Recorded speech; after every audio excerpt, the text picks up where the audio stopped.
I experienced this nearly 8 years ago, and I've been thinking about it ever since. I was camping in the upper Idaho backcountry when I was in my early 20s. Although I wouldn't consider myself an expert camper just yet, I did go on lengthy hikes quite a bit and was familiar with the fundamentals. Additionally, there was a lot of wildlife in that area, such as grizzly and black bears. Therefore, many casual hikers and campers were discouraged by the necessity of preparation. There aren't many residents up there either, and the only people you might see on a trail are tourists. In upper Idaho, the majority of campgrounds are sparsely populated. Having said that, I made an effort to avoid those tourist attractions and stick to lesser-known paths. Even though it was obviously unnecessary, I had selected one that was just outside the large, well-known mountain range for our trip. This trail just led to a pleasant open area, with views of the mountain range after passing through the forest and around the hills that flank the mountain. I bypassed the closest route I was aware of, which was 3 miles distant and headed to a tiny lake. I figured there could be a few other people there. I was correct, though. No one else was around during my entire hike. When I arrived at the campground, it was open and deserted, and the route appeared to be essentially deserted. I located some large stones to construct a fire pit and pitched my tent on the far side. I didn't have any plans for the remainder of the day because I only had 2 or 3 hours of daylight remaining. Just take a seat at the campsite and consider what I want to do tomorrow. I stargazed while building up the fire and roasting some marshmallows as the sun went down. With only a light breeze blowing through and the rare animals shouting out, the entire valley was incredibly calm. However, the quiet was broken by something. The sound of leaves crunching repeatedly emanates from the forest. It was fairly clear after a moment that someone was walking. Until they were at the edge of my campground, I had no idea what to do but sit there and stare in that direction, kind of astonished and perplexed as to why someone was out there. It was a man, but the shadows from I couldn't see much of them because of the bonfire blazing across them. They were wearing a standard camping backpack, as I could tell. That was the end of it. Before I could say anything, they turned around and walked back the exact direction I heard them come from, after standing there staring at me and the rest of my campground. Additionally, it seemed as though they were attempting to be silent when they apologized. It was scarcely audible above a whisper. It was quite peculiar. For what even did they apologize? They must be trying to find a place to camp. They couldn't have been aimlessly strolling around at night in that manner. I suppose it felt really disturbing. Although their actions were not typical of any hiker I had ever encountered, I didn't feel in danger. As they left, their footsteps faded into the quiet, subdued night of moments before, as if nothing had happened. I only returned to stargazing and unwinding for a short while despite the strange disruption. Minutes later, I hoped that man would soon reach his destination, and securely. Other than that, though, I didn't give it any more thought. A few hours passed, or at least it seemed that way. As clouds began to sweep in, they obscured the stars and moon, creating a shadow over the whole forest. I waited by the campfire, hoping that soon I would grow bored and drowsy enough to call it a night, since I wasn't quite tired or ready to sleep yet. However, I heard footsteps once more. This time they were more hurried, almost like terrified footsteps sprinting through the forest in the same spot that the man had come from earlier in the evening. I got up, becoming concerned as they reached out. Then he emerged into the light. It was the same hiker from earlier, based on his general appearance and the backpack. This time he moved up far enough for me to get a better look.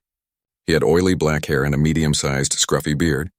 His clothes showed indications of wear and tear, and his face was covered in scuffed dirt. Additionally, his eyes were wide, as if he was afraid. His lips, however, was lifeless and straight. "Is everything all right? By now you ought to have arrived at your campsite." "It's quite late." While catching his breath, the man remained vigilant. He briefly glanced over my right shoulder, then back at me. "Are you disoriented?" I said. "Maybe I can help." Then he murmured under his breath that he didn't mean to annoy me and that he was simply trekking in the woods. However, he spoke slowly and was looking at something on my right side the entire time. He would only search for a split second. His gaze would then return to me. "You seem a little anxious, huh?" "I'm able to assist. Send a radio message or anything else you require." He appeared to disregard my words, but then he fixed his gaze on me with greater intensity. "You're currently camping here, why?" It was somewhat unnerving how he asked it.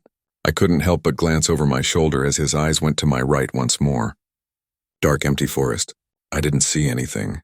Now that I was feeling truly uneasy, I wasn't sure how much more wanting to speak with this man, much less attempt to assist him in any way. Then he posed an even more unsettling question. Are you alone here? Are you by yourself? The others are where? I was surprised by the question and was reluctant to answer at first. Additionally, before I could he responded by speaking once more. Have you been keeping up with me? There was a problem. He was tensing up and his demeanor was shifting. No, I replied, adding that I had no idea what he was talking about. However, his gaze then returned to something over my shoulder. But they didn't move this time back to me. His hollow, wide eyes were fixed on something. He posed one final query. So why are you with her? I quickly spun around and peered over my right shoulder, but I saw nothing. It's still just dark, deserted woods. I turned to face the man again. His expression turned terrified as he continued to look past me. But then he abruptly started to run farther into the forest. He was gone in a matter of seconds, having passed all the lights. He rushed in a direction that had nothing to do with the trail, but my heart was still pounding. I was searching everywhere, particularly behind. I was attempting to decipher what the man was seeing and what the hell he was talking about. Then why are you with her? He said in the few seconds that followed. I believed I had made all the connections. That a woman or gang in the woods was pursuing this man, and I completely anticipated seeing her standing behind me when I turned to look over my shoulder, frightening and insane. However, I was unsure of what to think at this point. But I was so terrified that I had no intention of remaining any longer. After gathering everything, I began to move. I felt tense the entire walk, even though I could see the person racing away from the route. I was shocked by every little sound and thought I may see a woman after me, or whoever the hell he was talking about. But I never did. I arrived at my car and drove off. After giving it some more thought, I was quite concerned about the guy. So the next morning I made the decision to leave a note at the local police station. After speaking with scores of people over the years, I can offer a reasonable perspective for the scenario, even though I don't have a precise explanation for what happened that evening. The most plausible and tragic explanation is that the man may have gotten lost and been out there for a very long time. He may have become so hungry and dehydrated that he became almost insane and paranoid, believing that something or someone was pursuing him through the woods at that night. Unfortunately, he didn't recognize aid when he saw it since he wasn't in the correct frame of mind. He was probably too suspicious to realize that I might have saved him by providing him with food and water, and allowing him to leave the woods when he discovered me. It's possible that he was so engrossed in the anxiety of whatever he believed to be him that he forgot he was lost, trailing behind him. Even though this is the most likely explanation for the man's actions and the events of that evening, its veracity is still unknown. It's possible that he was actually being followed and didn't trust me because he wasn't sure whether I was just another stalker in the group. If so, his frightening me that evening probably prevented me from dying at the hands of whatever. There was more out there. But it's unlikely that we will ever know for sure. Sadly, it appears that the man never made it out of the woods because he was never located or seen again. This evening I was at home with the intention of staying up late to do some work papers. I put off doing these for a little too long, so I was forced to stay up and finish them because I had a few other things coming up tonight. To avoid distractions and simply get through the night, I made a cup of coffee, went upstairs to my office and shut myself in. I sipped my coffee and locked in for a few hours, doing surprisingly well. However, when my energy and coffee ran out, I could feel myself beginning to wane. I reasoned that walking downstairs to make another cup and stretching my legs for a minute could help me reset. Got up and made his way to the kitchen. However, I felt much cooler than I did in the rest of the house as the coffee boiled, as if a chilly breeze were coming through the bottom floor. I went to look at the thermostat, and the temperature was lower than it should have been even though the heat was on. After doing some research, I discovered that a window at the rear of the living room was open. I did, however, open my downstairs windows very frequently during the day, although as far as I was aware I had never before neglected to shut them. Additionally, unlike my usual crack, this one was wide open. I was understandably a little scared as I walked up to it and took a quick look. I couldn't help but think that someone had opened it and entered. But I couldn't find anything else to support that. I peered out the window to examine the ground beneath it, but I didn't see any tracks or soil disturbances. Additionally, Nothing that I would anticipate seeing from someone crawling in was visible through the glass. Your mind always wants to tell you that you're overanalyzing the situation, and that anything like this would never truly occur to you. I began to believe that I simply opened the window a little more than usual today, and neglected to shut it. Since there were no other indications to the contrary, I shut the window, picked up my freshly brewed coffee, and returned upstairs. Over the next half hour, I saw that my thoughts continued to stray a little since I wasn't entirely content with the conclusion I reached. I promptly looked around the house after getting up to make sure I was by himself. I returned to work after finding nothing, and another hour passed. I was mentally worn out from attempting to finish this, but there was a loud thump behind me, woke me up right away. It sounded like it was right behind my desk, but there was nothing there. I assumed it had to be something from my bedroom because I knew it was directly across the wall. However, though the sound was too loud to ignore, it was also difficult for me to avoid assuming the worst this time because of the window issue from earlier. Nevertheless, I stood up, entered the hallway, and unlocked the bedroom door. From the hallway, I looked around the room before entering cautiously. Everything appeared normal from the entryway. You would think that such a powerful sound, like heaven plummeting to the ground, would be immediately recognizable, but it wasn't. There was nothing on the floor, and as I looked around the remainder of the bedroom, and nothing seemed strange. To be honest, I was beginning to think that staying up late was just driving me insane. I returned to the office, but for the next 15 minutes it was so difficult to concentrate. I was aware that there was a thump behind me. It was really noisy. How could it be nothing at all? My concentration finally wavered, and I whirled in my chair, looking just 15 minutes ago. The sound had came from behind me. I felt foolish as I considered it while staring at the wall. Right there was a closet. It was merely a little skinny closet that I just used to store winter coats and old clothing. I had completely forgotten about it. I got up and moved over to it, sliding carelessly because I was curious but didn't really think I'd discover anything. Let the door open. My lungs stopped breathing, a wave of terror overwhelming my body. I had a stranger in front of me. He was in the back of the closet, behind all the jackets, just inches from me. He might have reached out and grabbed me before I had a chance to flee if it weren't for the thin layer of clothing separating us. The entire closet was audible to me, shatter as the unidentified man pushed his way out to pursue me. The man screamed my name as I scurried into the hallway, and I felt a chill go through me. But I didn't recognize his voice. The way he did it was rough and unsettling, spoke my name as though he was familiar with me. I managed to escape the house since it appeared that the man was more interested in persuading me to stop running than in pursuing me. Relentlessly, I reached a neighbor's house around the corner. I knocked on their door until someone responded and made a police call on my behalf. When they searched the house, the man was gone. He hurried off to a location that was essentially unmarked. It has been abandoned. In the middle of the night, an unidentified, eerie, and unsettling man came through one of my downstairs windows, cautiously making his way around the home and reaching my office closet, most likely when I went to inspect the property after seeing the window. This implies that the man was sitting directly behind me and observing me while I worked at my desk for probably more than an hour.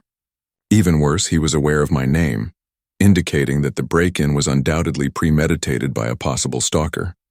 Thus, it's challenging being aware that he might return. If I hadn't stayed up late that evening and gone to bed, I might not be present at this moment. It was just a month ago. The weekend had here. Additionally, this Saturday was different from my typical Saturday routine of staying home and doing nothing. It was the birthday of one of my closest pals. I kind of had to leave. It was simply intended to be a small gathering of our close friends, perhaps with a few drinks and hours of conversation. My friend's residence was only 10 minutes away from my flat. I drove over there at about 6:30. Nothing particularly noteworthy happened at the party. It wasn't even truly a party, just a get-together, I suppose. We did, however, wind up having a little drink while conversing. Eventually, at around 1 in the morning, the majority of people had either left or made the decision to stay overnight. I truly disliked sleeping in bed anywhere other than my own house.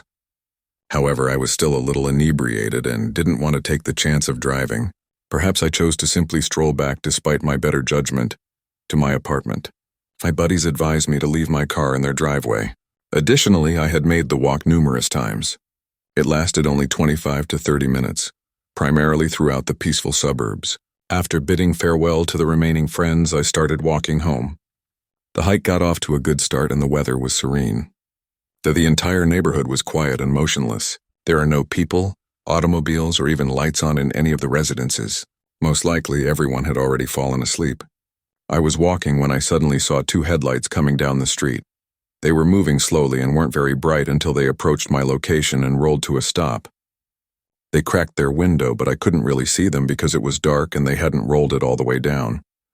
I heard a man's voice asking whether I needed a ride somewhere, or if I was all right. They drove off without saying anything more after I told him I was okay and thanked him. I didn't give it much thought. He seemed to truly want to know how I was doing based on the tone of his voice. I continued to stroll down the same street. The neighborhood remained silent for a few more minutes. However, a street sign in front of a light from behind me reflected off of me. When I turned around, I saw the identical car approaching from the other direction. Instead of going by me, he ultimately pulled off to the side of the road and parked. He turned around and came back this way, but as soon as he saw me, he stopped and parked, which I still thought was odd. It seemed like a huge coincidence. I continued to move, occasionally looking over my shoulder, but the man never ultimately vanished from view after getting out of his automobile. I hoped this was nothing to be concerned about as I moved on to the next area of the neighborhood. Naturally, though, walking by yourself in the middle of the night raised suspicions, but with each minute that went by, I began to feel better. At this time, I was just 10 minutes from my apartment when I abruptly saw a car parked in front of me. It was parked in the roadway with its headlights on, but not on the curb or at the side of the road. It was in the center of the road. I could see more as I approached, and it was unquestionably the same vehicle as before. Knowing that the likelihood that this was really a coincidence was dwindling, I felt a knot in my throat. There were actually just two ways to get to my apartment from where I was. Normally, I would just stroll down this path, because I knew there was a park ahead with a walking trail that went through the woods, but it would take me the majority of the way there. I seldom ever used it because the majority of the time I went for this walk was at night, and there were no lights along the trail through the woods, or anything, thus staying on the streets was typically safer. I reasoned that going into the woods instead of passing the car, which was obviously observing me a little too intently, could be a safer option in this situation. But as I approached the location of the trail's entrance, I noticed that the automobile was parked oddly near to it, as if they were just slightly ahead of it, so I could reach the path before the automobile passed, but it nearly appeared to flawless. The closer I came, the more anxious I felt as I peered out at the woods. I had to trust my instincts. I continued moving in the direction of the automobile beyond the wood's entrance. I grasped my breath as I went by, but nothing occurred. When I reached the front of the automobile, I could see that no one was inside by looking back through the windshield. This vehicle that had been pursuing me and parked in the center of its headlights were on, and the road was deserted. After pondering for a short while, I turned to face the woods once more. Through the darkness, I could just make out the silhouette of a man observing me from behind the trees. I didn't more opportunities. Just a few seconds after I started running, I heard the man get into his car. Fortunately, he may have been discouraged by my pulling out my phone as I ran, since he turned around instead of pursuing and in the left. Until I arrived home, I continued to run. I then reported what appeared to be an attempted kidnapping to the police. Everything was simply too coincidence to not be. It's frightening to consider that if I hadn't followed my instincts and made the sensible decision to go through the woods, I would have easily fell for the man's ruse that he was waiting for me to do just that. Being in the forest, and I would have had no hope of getting away if I had spent the night with him.